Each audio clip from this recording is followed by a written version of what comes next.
Hi, Scott Stevenson here at the Hunter Douglas booth at CEDIA, and what we're showing off here is our operable specialty shapes. Builders and architects love to put in fancy shaped windows, whether it's a angle up at the top or a big arch, something they love to do. Always really challenging then when homeowner moves in, and what do I do with this when I want to cover my windows?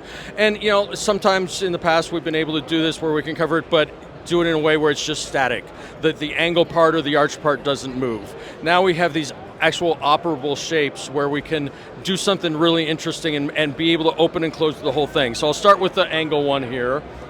And if I open this, you'll see it goes up and then actually starts to angle up and move fully out of the way.